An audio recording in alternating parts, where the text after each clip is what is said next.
We are now officially in the Switch 2 launch week. It feels unreal after all of this time. We are finally just around the corner, right down the street until Switch 2 comes out. Literally from right now that when you're watching this video, hopefully, it's 3 days away. Now you might be watching this later on, maybe it's even less, but 3 days away is nuts. It's just like, it's literally here. And Mario Kart 8 Deluxe is finally going to be obsolete after over 11 years of Mario Kart 8 in general since the Wii U. It's so exciting and refreshing to have a new Mario Kart on the horizon and a brand new Switch with tons of hype coming behind it, with potential Nintendo Direct even happening within the next couple of weeks. There's so much to talk and be hype about. But before we get started, I want to thank you guys so much for tuning in. We are about to enter a new era of Nintendo, so show me how excited you are by leaving a like and subscribing. You subscribing today shows me your excitement, and let's see if we can get over 200 brand new subscribers today. Look, I know it's crazy, but it's Switch 2 week. Come on, let's just be hyped together. You're definitely going to want to be here because I'm going to be talking about everything Switch 2 and Mario Kart World probably for the next 3 months. So thank you for tuning in, and let's dive into the content. First off, the Switch 2 stock is starting to pop up everywhere. This is literally a van full of Nintendo Switch 2s. Apparently, a small store owner in Europe needed to transport Switch 2 units from Italy in his car. Yeah, he has got a car full of Switch 2 boxes. Of course, probably took this picture in secret and hurry up, shut the trunk, and drove away and then posted it because people probably would have flocked and found this car or something. But yeah, here's a bunch of Switch 2s, and it just, it's just so good to see because we're about to have our hands on one so soon. Kiosks are starting to pop up all around the different retailers around the world, and accessories are popping up early. Yes, this is some pictures of some accessories that are actually popping up, like Switch 2 Joy-Con and even the Switch 2 Pro controller.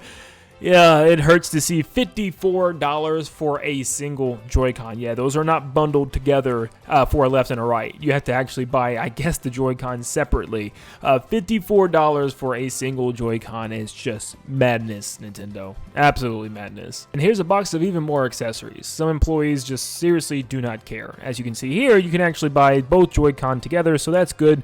It's just going to be over $100, which is just still crazy to even wrap my mind around. But you can also see the Joy-Con wheels for Mario Kart. You can see the Joy-Con grip, the camera, as well as the charging cable and brick that you can buy. We now have some new information on how upgrade packs are going to work for Switch 2 Edition games. If you own a game and you want to upgrade it with the upgrade pack, it seems some games are going to be $10 for an upgrade, mostly third-party games, and most first-party games are going to be about $20. I guess it depends on the content, as Mario Party Jamboree and Kirby and the Forgotten Land are both $20 for an upgrade. Both of those add brand new content, so I can understand that, where games like Breath of the Wild and Tears of the Kingdom are only $10 for an upgrade, where you're not getting too much in-game content besides some new map stuff and navigation, but it's mostly for, it just performing and running a lot better. Next up, we have the Nintendo Switch 2 Welcome Tour game. This is actually launching with Switch 2, and we've got an overview trailer the other day, and it still looks boring to me. I don't know, maybe it's actually a lot more fun than what we've seen so far, but even this overview trailer just isn't doing enough.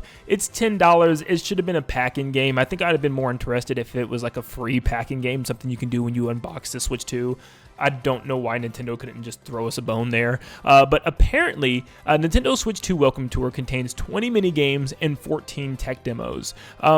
It's actually not terrible for $10. I mean, it's lots of mini games, but I mean, some of these mini games are mini. I mean, like literally extremely mini. The tech demo just shows you things like how frame rate works, which is strange, and it just kind of walks you through very basic things that the Switch 2 can do. But you know what? If you want to spend $10 and mess around with this, I guess you can. But who knows? Maybe we end up loving this thing and it's a great deal for $10, and all the minigames are fun and it leads to something bigger later on, like another WarioWare game or a new Mario Party in the future. Who knows? But you know what? I'm willing to give it a try. It still should have been a pack-in game, but I think I will give it a try now. Now, I want to spend the rest of this video talking how hyped the Switch 2 is in comparison to how we experienced Switch 1's hype levels in the beginning of 2017, and kind of how their first year lineup looks so far in comparison to Nintendo Switch 1. And so far, I think Switch 2 could definitely beat out Switch 1's first year. Now, when we look at first year, we got to take into account it's from, obviously June 5th of this year to June 5th of next year. Not from now until the end of this year, because Nintendo technically started halfway through this year, so they get the first half of next year too for their first year of Switch 2 launch titles. But with that said, they're pretty close to Switch 1 right now. I still would probably lean a little bit more towards Switch 1. You have Breath of the Wild, a brand new open world Zelda game, Super Mario Odyssey, a big open sandbox 3D Mario game, which we haven't had since Super Mario Sunshine at the time. Not to mention you had Mario Kart 8 Deluxe, which was just like a port of Mario Kart 8 with a couple new features added to it as well, eventually getting DLC to that game years later. But you had a new IP in the form of ARMS and Splatoon 2 as a huge multiplayer game, and that's not mentioning things like Mario Rabbids Kingdom Battle and also 1-2 Switch that released in the same year. They also had Pokken Tournament, Fire Emblem Warriors, and Xenoblade Chronicles 2, which released in December. Yes, I know this is 3 that you're watching. I didn't feel like pulling up 2's trailer. And then January and February of the beginning of 2018 didn't have much besides a Bayonetta 1 and 2 re-release. But for the most part, this was a stellar first year for Nintendo Switch. Two of Nintendo's biggest games ever with Breath of the Wild and Mario Odyssey, a brand new huge multiplayer online game with Splatoon, a brand new IP which we don't get very too often, since Splatoon on the Wii U, with ARMS we got in June, and then we had a Mario Kart 8 Deluxe remake in some capacity, 1-2 Switch. There was just a lot of stuff there. But how does Switch 2 compare? Honestly, launching with Mario Kart World is one of the smartest decisions Nintendo could have ever made. Obviously, Mario Kart 8 Deluxe was one of the best-selling Nintendo games of all time. If I'm not mistaken, it is the best-selling video game for Nintendo of all time. So this was just a no-brainer for them to finally, after 11 years, give us a brand new Mario Kart in the open-world fashion, which is awesome. This was a perfect way to start off Switch 2. And literally in the next month right after, we have Donkey Kong Bonanza, a first-time 3D Donkey Kong platformer since Donkey Kong 64 so many years ago. This is a pretty big deal for a lot of us. Now, it's where we look at the rest of the games after those two, which gets a little bit because we got tons of Switch 2 edition games, like I said, with Mario Party Jamboree TV and Kirby and the Forgotten Land, Star-Crossed World, or whatever it's called. There's a lot of really cool things with those two games. Mario Party just getting even more content. Kirby and the Forgotten Land, one of my favorite games on Switch, getting even more content as well. HAL Labs is awesome, how they keep working with that game and keep pumping out content. So yeah, those things are awesome, but it is just games that came out on Switch 1 getting some extra content instead of new Switch 2 specific games. And there's a lot of these Switch 2 edition games, including Metroid Prime 4, which is a brand new game altogether, but it is a Switch 1 game as well. So you don't have to go out and buy a Switch 2 to play this game, which in my eyes kind of takes away from Switch 2's specific lineup this year. I'll still count it, but it's just one of those things where you can still play on Switch 1 if you absolutely have to. Do not get me wrong in any way. I am very much excited for this game. So much so I went back and replayed all 3 games for my 3rd time, all in a span of a couple of months. So I'm really invested in seeing what they're going to do with Prime 4, but still I think a lot of people are going to, say, okay, when's the next Switch 2 specific special game? And that's when we get into the latter half of this year. The next Switch 2 specific game is Hyrule Warriors Age of Imprisonment. I am somebody who's played through all the Hyrule Warriors games and still in the process of trying to 100% Definitive Edition, which is just going to throw a wrench in my plans because now I got to stop that again and go back to this game. As someone who loves Hyrule Warriors and has put in a lot of crazy hours into these games, not a lot of people are going to find this too interesting because it's just another Breath of the Wild game in that same world once again, and it's the 3rd Hyrule Warriors game that we've gotten. So personally, I wouldn't have made this a first year game. This would have been something that I would have had maybe year 2, even year 3.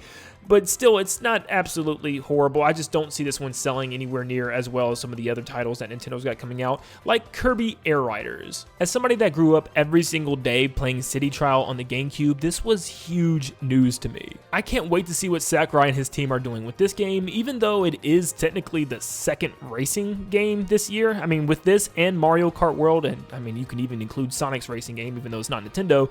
There's a lot of racing going on this year. So once again, I can't wait for this game, but I kind of wish they waited until next year to have this game, you know what I mean? But still, it's definitely not anything that I'm mad about. I am so glad that this game is coming back, and Sakurai is working on something new instead of Smash Brothers again, which I think he might also be working on. He's not telling us. But with that, that's the Switch 2 lineup that we have for the rest of the year right now. So here's what we got so far. This is the current Switch 2 lineup. Of course, there's a lot of games on this page, and this is going from now pretty much all the way to the end of the year. And this section is a massive third-party chunk. This is all the third-party games, which is a big chunk of their games of this year. Final Fantasy VII, Cyberpunk, Elden Ring, Civ 7, lots of games that have been out now finally coming to Switch 2, but let's look at the first-party games. There's only 2 games really here on this list. It's not including the Switch 1 edition games on this list, but we have 2 games with Pokemon Legends ZA and Metroid Prime 4 coming out on both Switch 1 and Switch 2 as new games. Which leaves us this little batch of new Switch 2 exclusive games with Mario Kart World, DK Bonanza, Kirby Air Riders,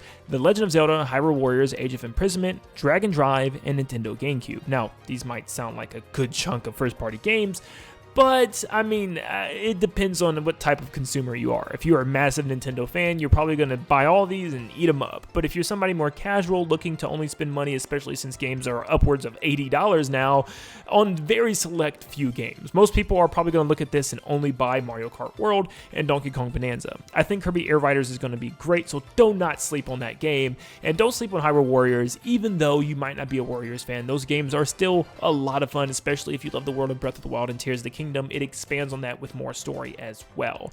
Dragon Drive just doesn't look that interesting to me, and Nintendo GameCube is probably going to take a while to get a lot of those GameCube games that we love onto the service, because I think it only launches with like 3 or 4. Now, some people might see this as a completely stacked lineup still, and some people might see this as kind of light, because there's not as many heavy hitters that we're looking for, like the next Splatoon, the next 3D Mario, you know what I mean? But those are still to come, and I'll talk about that in a second. But still, Nintendo does have some big games. It just kind of drops off, I'd say, after July. After Donkey Kong Bonanza, you don't have any of those massive titles coming out in the near future.